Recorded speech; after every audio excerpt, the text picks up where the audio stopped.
Hello everybody, welcome to TWS academy. শুভ সকাল dear students. প্রতিদিনের মতো আজও একটা লাইভ জিকের ক্লাস আমরা আলোচনা করব। তো অবশ্যই সকলে ক্লাসটিকে শেষ পর্যন্ত দেখতে থাকবে। প্রতিদিনের লাইভ জিকের ক্লাস দেখতে হলে চ্যানেলটিকে সাবস্ক্রাইব করতে কিন্তু ভুলবে না। চলো আমরা আজকে প্রথম প্রশ্নে আসবো। অবশ্যই টিডব্লিউএস একাডেমিতে আমাদের এই সেশনটি অনেক দিন থেকেই চলছে। আজ তার 29 নম্বর পর্ব। আগের পর্বগুলো না দেখে থাকলে অবশ্যই কিন্তু টিডব্লিউএস একাডেমির যে প্লেলিস্ট আছে সেখানে ক্লিক করে তোমরা এই ক্লাসটা থেকে দেখতে পারো। ডব্লিউবিএসএসসি গ্রুপ সি গ্রুপ ডির গুরুত্বপূর্ণ প্রশ্ন উত্তর প্রতিদিন আমরা আলোচনা করে থাকি। প্রথম প্রশ্ন, মহেঞ্জোদারো কথার অর্থ কি? মহেঞ্জোদারো সিন্ধু সভ্যতার খুবই গুরুত্বপূর্ণ একটি সাইট। এই মহেঞ্জোদারো শব্দের অর্থ কি? প্রথমত, মহেঞ্জোদারো এই শব্দের অর্থ হচ্ছে মৃতের স্তূপ। খুবই ইম্পর্টেন্ট একটি প্রশ্ন, প্রথম প্রশ্ন। মহেঞ্জোদারো শব্দের অর্থ মৃতের স্তূপ। এখন দেখো, এই যে মহেঞ্জোদারো বলে সাইটটা, এটা সিন্ধু সভ্যতার সব থেকে গুরুত্বপূর্ণ একটি সাইটের মধ্যে পড়ে। এই মহেঞ্জোদারো সাইটটি 1922 সালে আবিষ্কার হয়েছিল।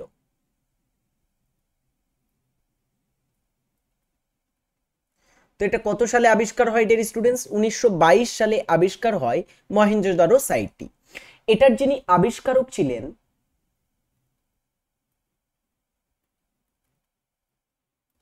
তার নামটা খুবই গুরুত্বপূর্ণ। মহেঞ্জোদারো সাইটটি ডিয়ার স্টুডেন্টস কে আবিষ্কার করেছিল জানো? তার নাম রাখাল দাস বন্দ্যোপাধ্যায়। তো রাখাল দাস বন্দ্যোপাধ্যায় আবিষ্কার করেন মহেঞ্জোদারো সাইটটি, যেটার অর্থ মৃতের স্তূপ। ডট কম হলো একটি কি? ডট কম এটা আসলে কি? ডোমেন প্রোটোকল ব্রাউজার ভাষা। ডট কম আসলে হলো এক ধরনের ডোমেন। ডোমেন মানে কি? ডোমেন মানে হচ্ছে একটি ওয়েবসাইটের নাম বা ঠিকানা যা ব্যবহারকারী সহজে মনে রাখতে পারে। ডোমেন হচ্ছে বিভিন্ন ওয়েবসাইটের এক ধরনের ঠিকানা। ডোমেন, যেমন ডোমেন বিভিন্ন ধরনের হতে পারে। সর্বাধিক ডোমেন পরিচিত ডোমেনগুলো হচ্ছে dot com, dot ORG, dot net, dot edu, dot gov. গভর্নমেন্টের বিভিন্ন ওয়েবসাইটের পিছনে কিন্তু এরকম ডট গভ লেখা থাকে, যেটার মাধ্যমে আমরা চিনতে পারি বা বুঝতে পারি যেটা গভর্নমেন্টের ওয়েবসাইট। ডট কম বিভিন্ন কোম্পানির তোমার হচ্ছে ডোমেনের পিছনে ডট কম থাকে, যেমন Facebook dot com, Google dot com. এই যে ডট কম হচ্ছে বিভিন্ন কোম্পানির বিভিন্ন ওয়েবসাইটের পাশে আমরা দেখতে পাবো। ঠিক আছে, আমাদের যেমন টিডব্লিউএস ডট ইন, টিডব্লিউএস এর পিছনে দেখবে টিডব্লিউএস একাডেমি ডট ইন থাকে, তাই না? বিভিন্ন অর্গানাইজেশনের পিছনে ডট ওআরজি থাকে, গভর্নমেন্টের ওয়েবসাইট ডট জিওভি। তো এইগুলো হচ্ছে আসলে ডোমেন। এক একটা ডোমেনগুলো ব্যবহার আমরা সাধারণত বিভিন্ন ওয়েবসাইটের করতে দেখি বা ওয়েবসাইটের নাম মনে রাখার জন্য করা হয়। বাসক পাতার নির্যাস নিচের কোন ধরনের অসুখ সারাতে ব্যবহার করা হয়? বাসক পাতার রস বা বাসক পাতার যে নির্যাস, সেটাকে আমরা কিসের ব্যবহার ওষুধ তৈরিতে বা কোন অসুখটাকে সারাতে ব্যবহার করে থাকি? রক্তচাপ, পোলিও, সর্দি ও কাশি, ম্যালেরিয়া। দেখো, রক্তচাপ বা উচ্চ রক্তচাপ, হাই ব্লাড প্রেশার কমাতে সাধারণত ব্যবহার করা হয়ে থাকে রেসারপিন।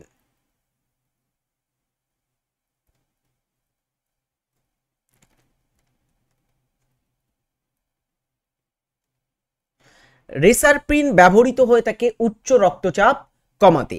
আর রেসারপিনটা আমরা কোথা থেকে পাই? সর্পগন্ধা গাছ থেকে পাই।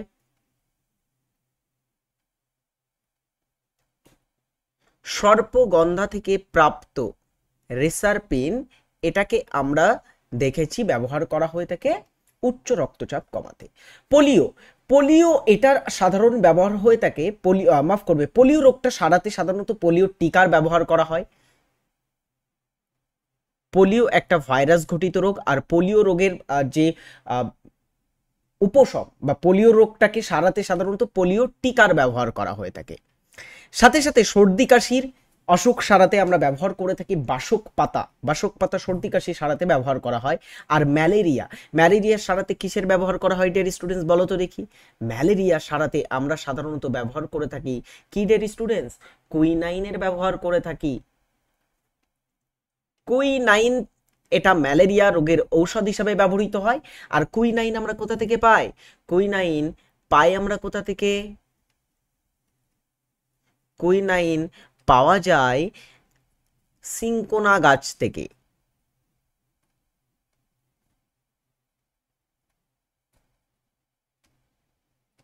তো সিনকোনা গাছ থেকে আমরা কুইনাইন পেয়ে থাকি, যেটার ব্যবহার ম্যালেরিয়ার রোগ সারাতে ব্যবহৃত হয়। উপরাষ্ট্রপতি তার পদত্যাগপত্র কার কাছে জমা দেন? সম্প্রতি আমাদের ভারতের যিনি উপরাষ্ট্রপতি ছিলেন জগদীপ ধনকর, আগে 14তম উপরাষ্ট্রপতি, তিনি কিন্তু সম্প্রতিকালে পদত্যাগ করেছেন। তার পদের যে টার্ম সেটা কিন্তু এখনো কয়েক বছর বাকি ছিল, তার পদের টার্ম শেষ হওয়ার আগেই তিনি পদত্যাগ করেছেন। এখন তিনি তার পদত্যাগপত্র, তার রিজাইন লেটারটা কার কাছে জমা দেন?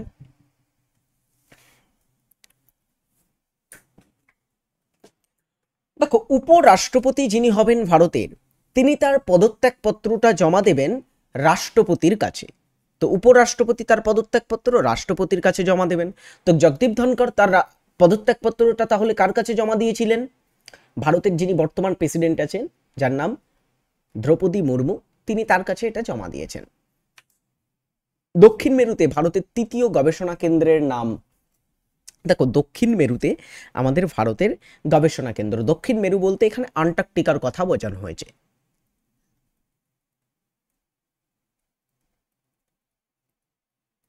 তো আন্টার্কটিকা বা দক্ষিণ মেরুতে আমাদের ভারতের তৃতীয় গবেষণা কেন্দ্র, সেটার নাম কি? অ্যান্সার হচ্ছে ভারতী। দেখো, এক এক করে একটু বলে রাখি। প্রথমত দক্ষিণ গঙ্গোত্রী। দক্ষিণ গঙ্গোত্রী, এখানে একটু দক্ষিণ বসবে, যাই হোক, দক্ষিণ গঙ্গোত্রী বলে আমাদের ভারতের একটা গবেষণা কেন্দ্র, যেটা আমেরিকাতে আন্টার্কটিকাতে প্রথম স্থাপিত হয়েছিল, কিন্তু এটা কয়েক বছর পরে বন্ধ হয়ে গেছিল। দক্ষিণ গঙ্গোত্রী হচ্ছে ইন্ডিয়া বা ভারতের প্রথম আন্টার্কটিকা বা দক্ষিণ মেরুতে গবেষণা কেন্দ্র। দক্ষিণ গঙ্গোত্রী এটা স্থাপন হয়েছিল 1983। এর আগে 1981 সালে আমাদের ভারতে এর প্রথম কিন্তু গবেষণামূলক একটা টিম, সেটা ডক্টর জহুর কাসিমের নেতৃত্বে আন্টার্কটিকা অভিযান করেছিল। তারপরে 1983-তে দক্ষিণ গঙ্গোত্রী স্থাপন করা হয়, কিন্তু কয়েক বছর পরেই দক্ষিণ গঙ্গোত্রীটা বন্ধ হয়ে যায়, এটা পরিত্যক্ত হয়ে যায়। নেক্সট দেখো, পরবর্তীতে গিয়ে 1988 সালে আরও একটা তোমার দক্ষিণ মেরুতে গবেষণা কেন্দ্র স্থাপন হয়েছিল, যার নাম মৈত্রী। আর একটা হচ্ছে ভারতী। ভারতীটা 2012 সালে স্থাপিত হয়েছিল। ভারতীটা সব থেকে নবীন এবং তৃতীয় গবেষণা কেন্দ্র, যেটা 2012 সালে স্থাপিত হয়। আচ্ছা, এর ভিতরে তাহলে মনে রাখবে মৈত্রী আর ভারতী, এই দুটো বর্তমানে আমাদের ভারতের স্থায়ী গবেষণা কেন্দ্র ইন সাউথ পোল, বা যেটা আমাদের দক্ষিণ মেরু অঞ্চল আছে, সেখানে ভারতের বর্তমান স্থায়ী গবেষণা কেন্দ্র বা চলমান গবেষণা কেন্দ্র মৈত্রী অ্যান্ড ভারতী। দক্ষিণ গঙ্গোত্রীটা বর্তমানে নেই কিন্তু। প্রশ্ন 6, ভারতের পূর্বতম স্থান কোনটি?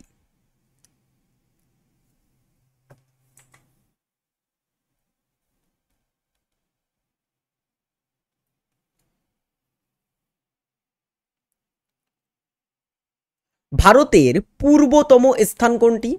ভারতবর্ষের সবথেকে পূর্বতম স্থান কিবিথু, এটি অরুণাচল প্রদেশে অবস্থিত।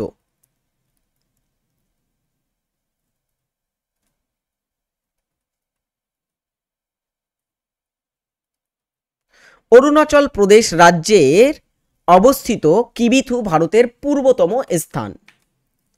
মঙ্গল নেতা তেমুচিন কি উপাধি ধারণ করেন? মঙ্গল নেতা তেমুচিন আসলে তিনি কোন উপাধি ধারণ করেছিলেন? আতিলা, চেঙ্গিস খান, কুবলাই খান আর তৈমুরলং। তো তেমুচিনের উপাধি আসলে কি ছিল? আর তেমুচিন কে? আসলে তেমুচিন হচ্ছেন একজন মঙ্গল নেতা ছিলেন, খুবই ক্রুশিয়াল একজন নেতা। মঙ্গল নেতাদের ভিতরে সবচেয়ে শক্তিশালী নেতা ছিলেন তেমুচিন।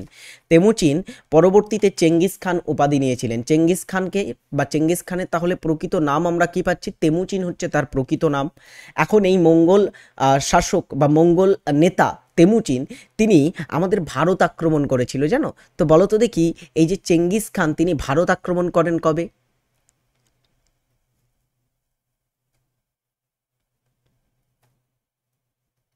চেঙ্গিস খান ভারত আক্রমণ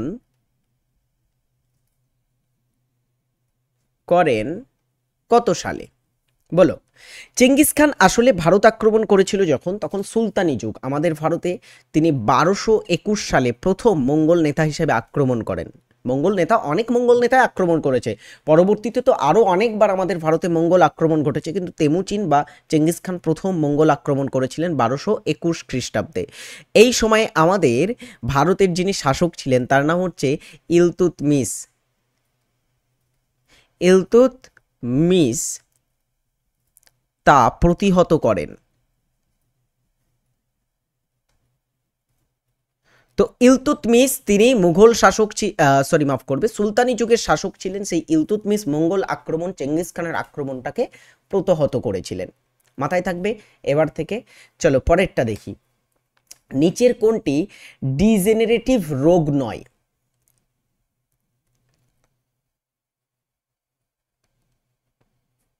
ডিজেনারেটিভ রোগ নয় কোনটি?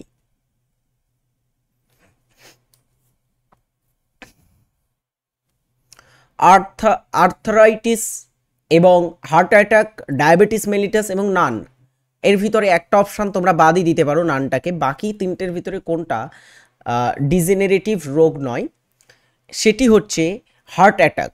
হার্ট অ্যাটাক এটা ডিজেনারেটিভ রোগ নয়। দেখো, ডিজেনারেটিভ রোগ কাকে বলা হয়? ডিজেনারেটিভ ডিজিজ এটা হলো এমন এক ধরনের রোগ যা ধীরে ধীরে শরীরের কোষ, টিস্যু বা অঙ্গ প্রত্যঙ্গের গঠন এবং কার্যক্ষমতার অবনতি ঘটায়। মানে ধীরে ধীরে এটা কাজ করবে, ধীরে ধীরে সময়ের পর সময় ধীরে ধীরে এটা কিন্তু আমাদের শরীরের কোষ, টিস্যু বা বিভিন্ন অঙ্গ প্রত্যঙ্গকে ক্ষয় করবে বা সেখানে কার্যক্ষমতা অবনত ঘটাবে।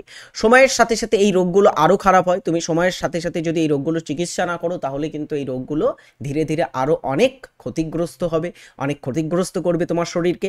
এবং রোগগুলি প্রায় পুরোপুরি নিরাময়যোগ্য নয়। এই রোগগুলোকে তুমি পুরোপুরি কিন্তু নিরাময় করতে পারবে না। এই রোগগুলো কিছু না কিছু একটা লিমিটে কিন্তু আমাদের শরীরে থেকে যাবে। যেমন ডায়াবেটিস, এটাকে তুমি সম্পূর্ণ বা পুরোপুরি কিন্তু নিরাময় করতে পারবে না। কারো যদি ডায়াবেটিস হয়, পুরোপুরি নিরাময়যোগ্য নয়। তো নিরাময়যোগ্য রোগ পুরোপুরি নয় এই ধরনের রোগগুলো, এগুলোকে আমরা জেনারেটিভ রোগ বলে থাকি। আর হার্ট অ্যাটাক তো ডিজেনারেটিভ রোগের মধ্যে পড়ে না। ওকে, এটা আকস্মাত কারণে হয়ে থাকে। আমন ধান রোপণ করা হয় কোন ঋতুতে?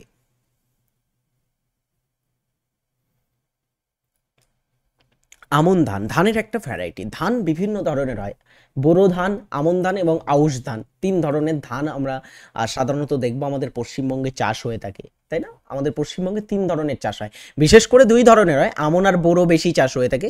আর মাঝে মধ্যে আউশ ধানও কিছু কিছু জায়গাতে, কিছু কিছু জায়গাতে বপন করা হয়, কিন্তু লার্জ স্কেলে হয় না। আমন আর বোরোটা বেশি চাষ হয়। এখন আমন ধানটা হচ্ছে বর্ষাকালের ঋতুর একটা কিন্তু ধান। আমন ধানটা বর্ষাকালে এটা বপন করা হয়। বপনের সময় আষাঢ় শ্রাবণ, অর্থাৎ এই সময়, এই যে সময়টা জুন জুলাই মাস যখন আমরা এই ক্লাসটা করছি, এই সময়টাতে আমন ধান কিন্তু বপন করা হয়। আর কাটার সময় হচ্ছে অগ্রহায়ণ পৌষ মাস, অর্থাৎ শীতকালের দিকে নভেম্বর জানুয়ারি বা নভেম্বর থেকে ডিসেম্বর জানুয়ারির ভিতরে এটাকে কাটা হয়ে থাকে। তো কাটার সময় অগ্রহায়ণ পৌষ বাংলায় যদি আমরা দেখি আমাদের জাতীয় ক্যালেন্ডারে, আর ইংরেজি ক্যালেন্ডারে নভেম্বর ডিসেম্বর বা নভেম্বর জানুয়ারি মাসে এটাকে কাটা হয়। গুড। সো খুবই ইম্পর্টেন্ট এই ধরনের আমরা শস্যগুলোকে দেখতে পাবো আমাদের ভারতের বিভিন্ন শস্য থেকে। তোমাদের প্রশ্ন থাকতে পারে, বিভিন্ন শস্য কখন বপন কখন কাটা হয়, এই রিলেটেড প্রশ্ন তোমরা পরীক্ষায় পেতে পারো। জওহরলাল নেহেরু বন্দর কোথায় অবস্থিত? আজ আমাদের নেক্সট একটা প্রশ্ন, জওহরলাল নেহেরু বন্দর এটা আমাদের ভারতের কোথায় অবস্থিত আছে? এটা কমেন্ট করে অবশ্যই সকল উত্তরটা জানিয়ে যাবে। আজ তোমাদের এটা বাড়ির কাজ বা হোমওয়ার্ক দেওয়া থাকবে। অলরাইট, চলো নেক্সট কোশ্চেন। পাবলিক সেক্টরের বিলগ্নীকরণকে বলা হয় কি? পাবলিক সেক্টর, সেক্ষেত্রে বিলগ্নীকরণকে আমরা কি বলবো?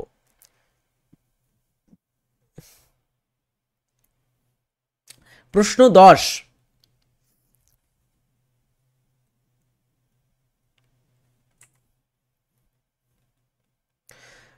পাবলিক সেক্টরে বিলগ্নীকরণকে বলা হয়ে থাকে ব্যক্তিগতীকরণ বা প্রাইভেটাইজেশন। প্রাইভেটাইজেশন বা পাবলিক সেক্টরে বিলগ্নীকরণকে আমরা ব্যক্তিগতকরণ বলবো। মুঘল সম্রাট শাহজাহানের আসল নাম কি? মুঘল সম্রাট ছিলেন শাহজাহান। সেই মুঘল সম্রাট শাহজাহানের আসল নাম কি? মুঘল সম্রাট শাহজাহানের নাম বলতেই কিছু জিনিসের নাম মনে পড়ে, যেমন মতি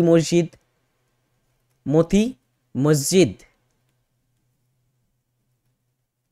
তাজমহল, লালকেল্লা,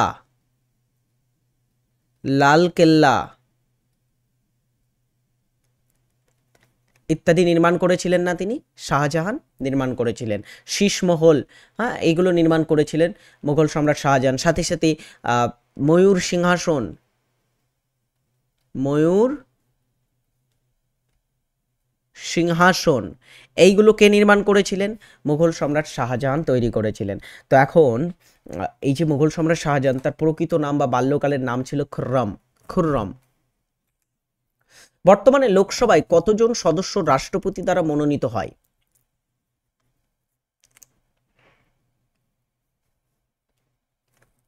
বর্তমানে অর্থাৎ আজকের ডেটে, আমি যখন ক্লাসটা করছি 2025 সালের জুলাই মাসে, তো এই সময়ে ডিয়ার স্টুডেন্টস কতজন সদস্যকে লোকসভাতে আমাদের রাষ্ট্রপতি মনোনীত করতে পারেন? সেটা হচ্ছে 0, একজনকেও নয়, রাষ্ট্রপতি মনোনীত করতে পারে না। দেখো 2020 সালের বা 2019 সালের আগে কিন্তু 2019 সালে একটা আইন এসেছিল আমাদের ভারতে, 104তম সংবিধান সংশোধনী আইন, যেটাকে 2020 সালে সংসদ কর্তৃক প্রণয়ন করা হয়েছিল।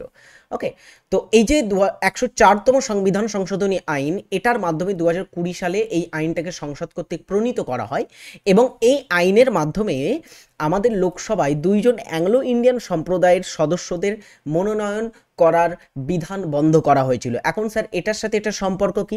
দেখো এই যেখানে বলা হচ্ছে লোকসভায় কতজন সদস্যকে রাষ্ট্রপতি মনোনীত করতে পারে, 2020 সালের আগে যখন এটা সংসদ প্রণীত করে এই আইনটা, তার আগে পর্যন্ত রাষ্ট্রপতি লোকসভাতে 2 জন অ্যাংলো ইন্ডিয়ান বা ইঙ্গো ভারতীয়দেরকে অ্যাপয়েন্ট করতে পারতেন। অ্যাংলো ইন্ডিয়ান সম্প্রদায়ের 2 জন ব্যক্তিকে অ্যাপয়েন্ট করতে পারেন।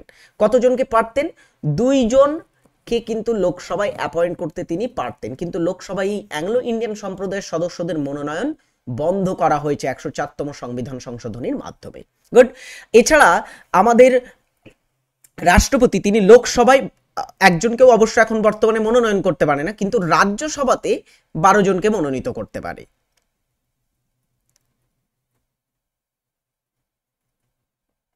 রাজ্যসভায় রাষ্ট্রপতি 12 জনকে বিভিন্ন সেক্টর থেকে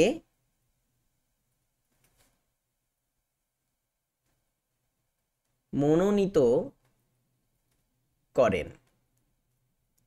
এটা খুবই ইম্পর্টেন্ট। রাজ্যসভায় রাষ্ট্রপতি কতজনকে তাহলে মনোনীত করতে পারেন? 12 জনকে মনোনীত করতে পারেন। পরে দেখো, বড়ে গুলাম আলী খান নিম্নলিখিত কোন শিল্পের সঙ্গে যুক্ত ছিলেন? উস্তাদ বড়ে গুলাম আলী খান একজন বিখ্যাত ব্যক্তি, দ্য ফেমাস উস্তাদ বড়ে গোলাম আলী খান, তিনি কোন বিখ্যাত শিল্পের সাথে যুক্ত ছিলেন? চলচ্চিত্র, ভাস্কর, চিত্রশিল্প এবং কণ্ঠশিল্প। অবশ্যই তিনি একজন কণ্ঠশিল্পী ছিলেন, একজন গায়ক ছিলেন উস্তাদ বড়ে গোলাম Ali Khan. My personal favourite উস্তাদ বড়ে গোলাম আলী খান, তিনি কণ্ঠশিল্পী ছিলেন। এর সাথে সাথে যদি আমরা দেখি কিছু গুরুত্বপূর্ণ কণ্ঠশিল্পীদের যদি তোমাদের নাম জানতে চাই, তাহলে তোমরা বলতে পারো পণ্ডিত যশরাজ। পণ্ডিত যশরাজ একজন বিখ্যাত কিন্তু আমাদের ভারতের কণ্ঠশিল্পীর নাম, তাই না? এখান থেকে প্রশ্ন আসতে পারে পণ্ডিত যশরাজ কিসের সাথে যুক্ত। অলরাইট, খুবই গুরুত্বপূর্ণ। আচ্ছা, এরপরে যদি আরো গুরুত্বপূর্ণ কণ্ঠশিল্পীদের নাম বলা হয়, তোমরা বিভিন্ন কণ্ঠশিল্পীদের ভিতরে উস্তাদ ফৈয়াজ খানের নাম বলতে পারো। ওকে, রবিশঙ্কর, রবিশঙ্কর কণ্ঠশিল্পী, সাথে সাথে একজন সেতার বাদক ছিলেন, তো রবিশঙ্কর।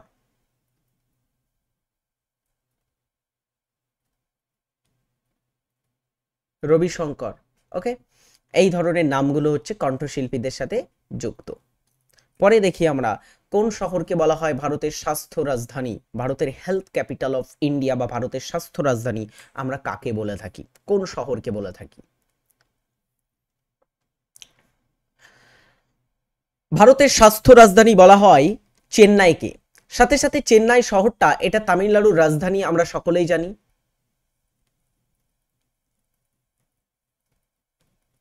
তামিলনাড়ুর রাজধানী, দক্ষিণ ভারতের একটা মেট্রো সিটি, তাই না? এখন একটা জিনিস তোমাকে বলে রাখি, আমাদের ভারতের এই যে চেন্নাই শহর আছে, চেন্নাই শহর, চেন্নাইকে বলা হয়ে থাকে আরো কিছু নাম বা নিকনেম দেওয়া হয়, যেমন ভারতের ডেট্রয়েট বলা হয় এটাকে, ভারতের নয় এশিয়ার ডেট্রয়েট এটাকে বলা হয়।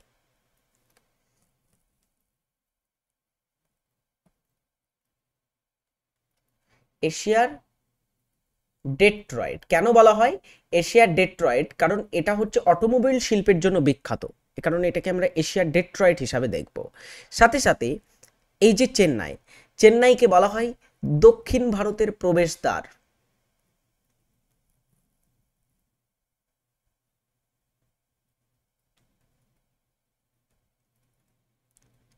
দক্ষিণ ভারতের প্রবেশদ্বার এটাকে বলা হয়। নেক্সট আমাদের পরের প্রশ্ন। নেক্সট দেখো, ছোটবেলার একটা স্মৃতি মনে করিয়ে দিই। ছোটবেলাতে তোমরা পড়েছো টুইঙ্কেল টুইঙ্কেল লিটল স্টার, তাই তো? Twinkle twinkle little star how we wonder what you are up above the world so high like a diamond in the sky. প্রথম চারটে লাইন এটা সকলেরই মুখস্থ আছে আশা করব, ছোটবেলাতে আমরা এটা পড়েছি। তো এই যে কবিতা, এই কবিতাটির কবিকে, twinkle twinkle little star how we wonder what you are up above the world so high like a diamond in the sky. So nostalgic একটা কবিতা। তো এই যে ছোটোবেলাতে আমরা পড়েছি নস্টালজিক, নার্সারি ক্লাসে এই যে কবিতাগুলো আমরা পড়েছি, আমরা যে ক্লাস 1-এ যখন আমরা ছোট্ট ছিলাম, একদমই ছোট্ট, বই সবে সবে পড়তে শিখেছি, তখন কিন্তু একটা সময়ের কবিতা এটা, তাই তো? তো সেই টুইঙ্কেল টুইঙ্কেল লিটল স্টার এটা লিখেছে কে আসলে? এটা লিখেছেন জন টেইলার, একজন ইংরেজ কবি ছিলেন তিনি, জেন টেলার, তিনি এটা লিখেছিলেন, জেন টেলার। মালদ্বীপ ভারতের কোন দিকে অবস্থিত? বলো, এটাও একটা খুব সুন্দর প্রশ্ন। মালদ্বীপ আমাদের ভারতের একটা প্রতিবেশী দেশ মালদ্বীপ। এখন এই মালদ্বীপটা আমাদের ভারতের কোন দিকে আছে, কোন দিকে অবস্থিত আমাদের ভারতের? দেখো, মালদ্বীপটা আমাদের ভারতের অবস্থিত কোন দিকে? দক্ষিণ পশ্চিম দিকে অবস্থিত, ভারতের দক্ষিণ পশ্চিম দিকে। দক্ষিণ পশ্চিম দিকে এটা বিশেষ করে ভারত মহাসাগরে অবস্থিত আছে।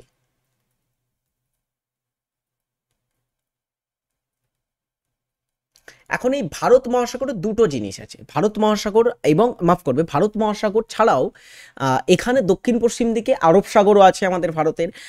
এই কারণে আরব সাগরের লাক্ষাদ্বীপকে আমরা দেখতে পাবো, যেটা ভারতেরই একটা টেরিটরি, কিন্তু মালদ্বীপটা ভারতের টেরিটরি নয়, এটা ভারতের দক্ষিণ পশ্চিম দিকে অবস্থিত অ্যান্ড এটা ভারত মহাসাগরে অবস্থিত।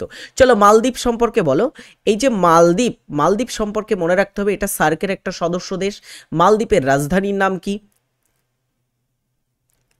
রাজধানীর নাম কি? মালদ্বীপের মুদ্রার নাম কি?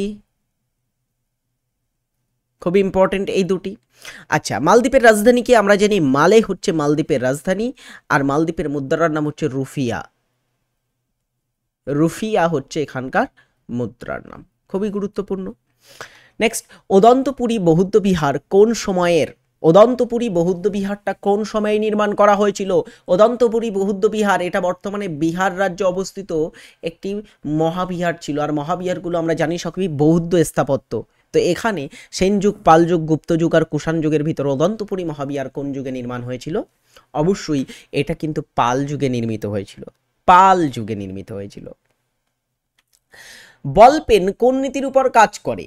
এই যে বল পেনে আমরা লেখালেখি করি, হয়তো তোমার হাতে এখনো আছে বল পেনটা, তো সেই বল পেনটা কোন নীতিকে কাজ করে বা কোন নীতির উপর ভিত্তি করে কাজ করে?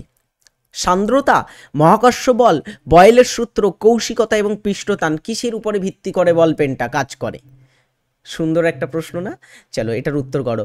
বল পেন যেটা তোমার হাতে আছে, যেটা দিয়ে তুমি লেখালেখি করো প্রতিনিয়ত, সেই বল পেন কোন নীতির উপরে কাজ করে? কৈশিকতা এবং পৃষ্ঠটান নীতির উপরে কাজ করে থাকে। দুটো নীতির উপরে গুরুত্বপূর্ণভাবে এটা কাজ করে। নেক্সট দেখো, জাতীয় জনসংখ্যা নিয়ন্ত্রণ কমিশনের চেয়ারম্যান কে?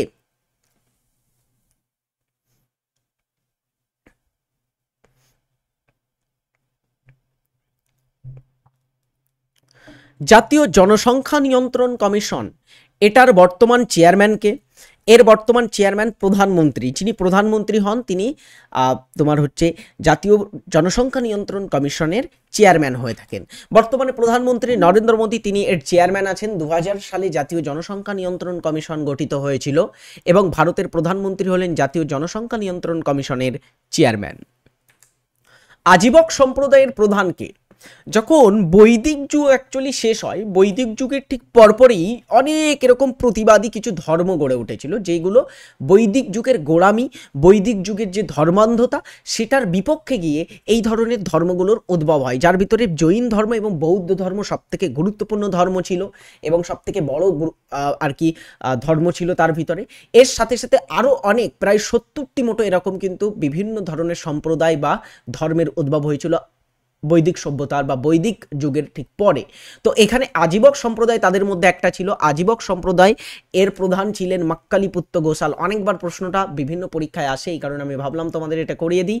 মাক্কালিপুত্র গোসাল ইনি ছিলেন আজীবক সম্প্রদায়ের প্রধান বা প্রতিষ্ঠাতা। পাইরোমিটারে ড্যাশ মাপা যায় বা মাপা হয়। পাইরোমিটারে কি মাপা হয়? ডেড স্টুডেন্টস সকলে দ্রুত এটার উত্তর করে ফেলো। পাইরোমিটারের সাহায্যে আমরা কি পরিমাপ করি?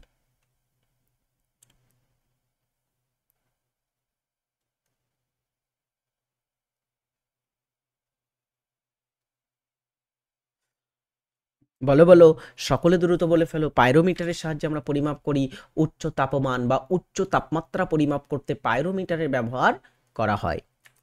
নেক্সট দেখো, ভারতের প্রধানমন্ত্রী 2023 সালের 23 জুলাই থেকে কোন দেশে সরকারি সফর করবেন?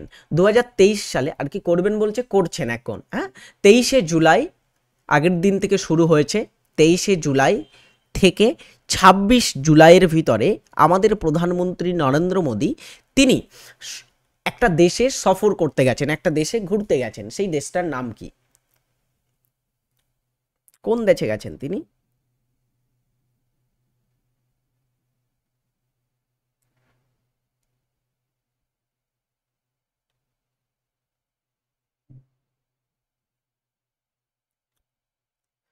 আমাদের প্রধানমন্ত্রী তিনি সম্প্রতিকালে যুক্তরাজ্যর সফরে গেছেন, ইউনাইটেড কিংডম বা যুক্তরাজ্য সফরে তিনি বেরিয়েছেন।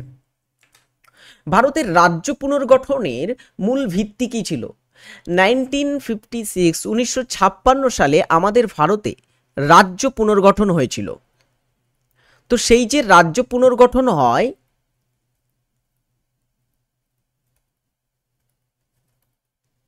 সেই রাজ্য পুনর্গঠনের মূল ভিত্তি কি ছিল? কোন বিষয়ের উপর ভিত্তি করে রাজ্যগুলোকে পুনর্গঠন করা হয়েছিল? অবশ্যই ভাষার উপরে ভিত্তি করে কিন্তু রাজ্য পুনর্গঠন করা হয়েছিল। বাঙালির জন্য বা যেখানে বাংলা ভাষায় কথা বলা হয় সেখানে তোমার হচ্ছে পশ্চিমবঙ্গ, যেখানে তোমার বিহারিতে কথা বলা হয় বা অন্যান্য ভাষায় কথা বলা হয় সেখানে বিহার, ওড়িয়া ভাষায় যারা কথা বলে সেখানে ওড়িশা, তেলেগু ভাষায় অন্ধ্রপ্রদেশটা অবশ্য আগে তৈরি হয়েছিল, 1953-তে তৈরি হয়েছিল অন্ধ্রপ্রদেশটা অনেক আগে তৈরি হয় 1953-তে। এটা প্রথম ভাষাভিত্তিক রাজ্য ছিল, কিন্তু 1956-এ গিয়ে ভারতের 14টি তোমার হচ্ছে রাজ্যর উদ্ভব হয়। এখন এই রাজ্যগুলো অ্যাকচুয়ালি তৈরি করা হয়েছিল ভাষার উপর ভিত্তি করে। অলরাইট, চলো next is Shibpur bishop college কত সালে প্রতিষ্ঠিত হয়? শিবপুর বিশপ কলেজ, এটা আমাদের পশ্চিমবঙ্গের শিবপুরে অবস্থিত আছে। শিবপুর বিশপ কলেজটা 1820 সালে প্রতিষ্ঠাতা ছিল। কমেন্ট করে সকলে জানিয়ে ফেলো, এই যে শিবপুর বিশপ কলেজ এটার প্রতিষ্ঠাতা কে ছিল? শিবপুর বিশপ কলেজের যিনি প্রতিষ্ঠাতা ছিল তিনি কে? শিবপুর বিশপ কলেজের প্রতিষ্ঠাতা অ্যাকচুয়ালি ছিলেন যিনি, তার নাম হচ্ছে টমাস মিডলটন।